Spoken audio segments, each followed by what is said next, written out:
Hello everyone, అందరికీ నమస్తే. అందరూ ఎలా ఉన్నారు? బాగున్నారా? ఇదైతే సండే వ్లాగ్. సండే రోజున ఆఫ్టర్నూన్ టైంలో అయితే ఇలాగ పెయింట్ అయితే వేస్తున్నాము. గోడలకి మొత్తము అయితే చిన్నోళ్ళు ఇద్దరు అయితే గీసేశారు.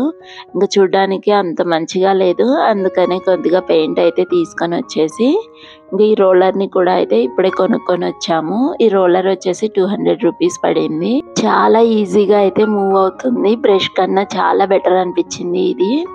ఇంకా ఇలాగా జస్ట్ హాల్ వరకు అయితే వేద్దాం అనుకున్నాము. గోడలకి పెయింట్ వేసాక గోడలు అయితే చాలా బాగా అయితే కనబడుతున్నాయి. ఇంకా సరే రూమ్స్ మొత్తం వేద్దాం అనేసి ఇంకా ఇల్లు మొత్తం అయితే వేసేసాము.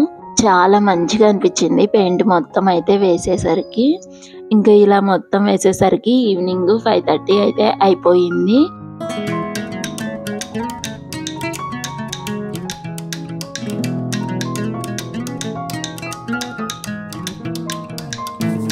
ఇంకా అలాగే గడపకు కూడా అయితే ఎల్లో కలర్ అయితే వేసాము.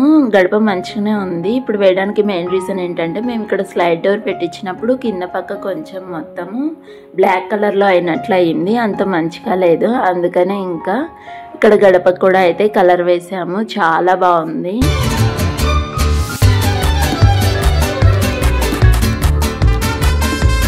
ఇంకా అలాగే డోర్కి అయితే టచ్ వుడ్ షైనింగ్ లిక్విడ్ ఉంటుంది కదా, అదైతే వేసాము.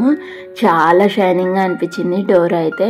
దీనికి మనము టచ్ వుడ్ లేకపోయినా కూడా మనము కొద్దిగా కోకోనట్ ఆయిల్ పూసేసి తర్వాత కొద్దిగా పైన అయితే క్లాత్తో తుడిచినా కూడా చాలా షైనింగ్గా అనిపిస్తుంది. ఇంకా అంతా అయిపోయాక ఈవినింగ్ అయితే రెడీ అయిపోయి మా వాళ్ళందరూ బయటకు అయితే వెళ్ళారు.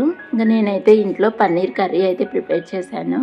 చాలా బాగుంటుంది కదా పన్నీర్ కర్రీ రైస్ తోటి. ఇంకా తర్వాత అయితే నేను ఇక్కడ పల్లీల పట్టి అయితే ప్రిపేర్ చేయడం కోసము 1.5 కప్పు పల్లీలను అయితే తీసుకున్నాను.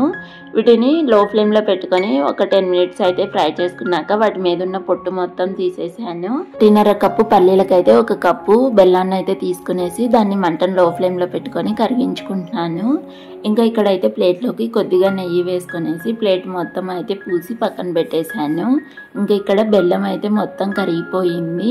ఇవి కొంచెం పాకం వచ్చిందా లేదా అని తెలుసుకోవడం కోసం కొద్దిగా వాటర్లో అయితే బెల్లాన్ని వేసాను. అప్పుడే మనకు తునకగా అయితే బెల్లం పాకం అయితే రెడీ అయిపోయినట్లే. ఇంకా తర్వాత పల్లీలను యాడ్ చేసుకునేసి బాగా మిక్స్ చేసుకున్నాక స్టవ్ ఆఫ్ చేసి ఈ పల్లీలను అయితే నేను ఈ నెయ్యి పూసుకున్న ప్లేట్లోకి అయితే వేసాను.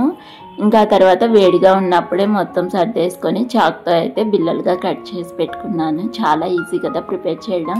టేస్ట్ కూడా చాలా బాగుంటుంది, బాగా వస్తాయి ఈజీగా. ఇంకా తర్వాత అయితే మా వాళ్ళు వచ్చేటప్పుడు అయితే పైనాపిల్ అయితే తీసుకొని వచ్చారు. ఈ పైనాపిల్ని అయితే నేను ఇక్కడ ముక్కలుగా అయితే కట్ చేసి దీనిలోకి ఉప్పు కారం 2 మిక్స్ చేసుకునేసి ఈ పైనాపిల్ ముక్కలకు పూసుకొని తింటే టేస్ట్ అయితే చాలా బాగుంటుంది కదా. మరి మీకు కూడా ఇష్టమా?